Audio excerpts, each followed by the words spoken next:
So, show of hands. How many of you go fishing? Have ever fished? Yeah? Wow, that's a pretty good number.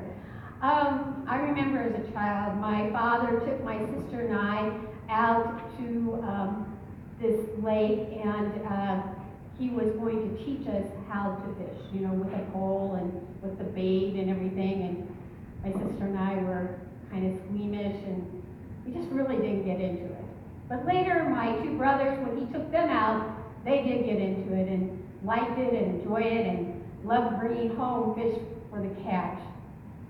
But it just wasn't for me. I guess I just got too squeamish and didn't really have the patience for it. I think you have to have a lot of patience for fishing and to being out on the waters. There was a pastor in Camdenton, Missouri, a few years ago, and he was a professional fisherman. And so he went to Camdenton. It was a part-time call, and so he figured, I can, make a living doing my fishing and professionally, and then I can be this pastor sort of on the side.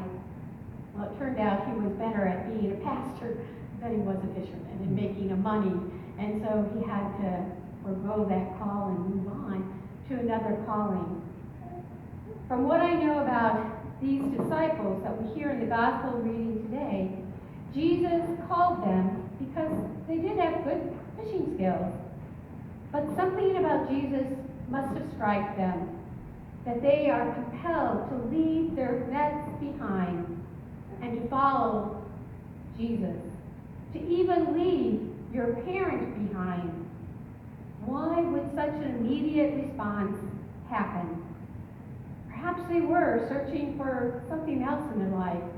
Is this all there is, fishing? What is more important? What brings me more joy? Maybe even the sons of Zebedee's brothers, their father knew that maybe they needed to get off the boat and start looking at something else. It's hard to say, but we do know that when they accept the call, their lives change forever. One of the commentaries I used in preparing for this sermon, it lifted up this image of a missionary net. It was that net, although torn and marked with crosses, that still does the job of catching people and raising them from death to life. It is Christ's body that we are caught in this missionary net. First, by redemption, weak and broken as we may be, Christ stands in for us, sinners and those who have been sinned against. This foolishness to others, but the wisdom of the cross. Second, the reconciliation. We are saved not merely for ourselves, but for each other. The need for deeper and more enduring Christ-centered relationships should be our focus. Third, recreated. Matthew's gospel is a long journey to Jerusalem with many detours and obstacles on the way. Being recreated to follow Christ is lifelong work. Today, we lift up in this congregation our journey in Salem Lutheran Church, and that missionary net was used at the beginning, over 130 years ago. There have been many torn places in that net. Mending has occurred, and we are marked with the crosses, and we have kept faith alive.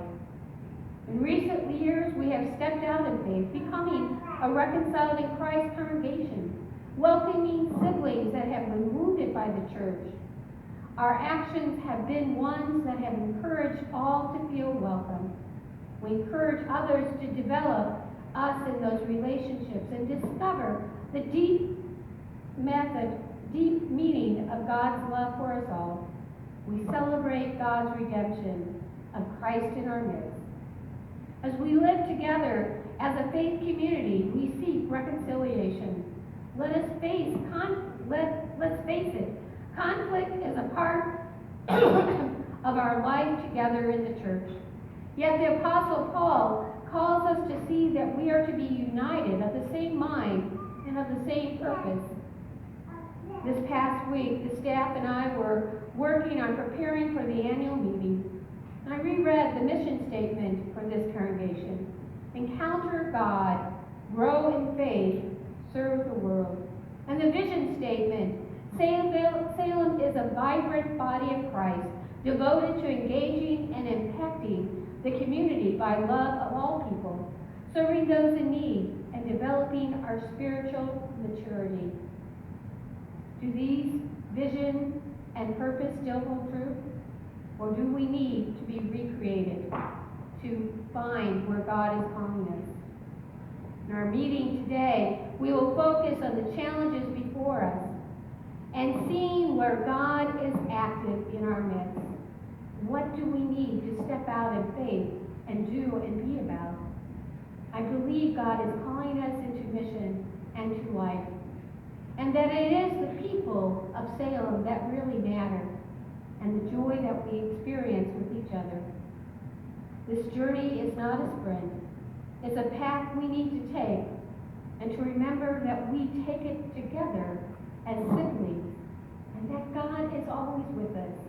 We are never alone. So, siblings of God, take this step with me. Take a step of faith. Take a step to do what God desires us to be about in this place at this time. Amen.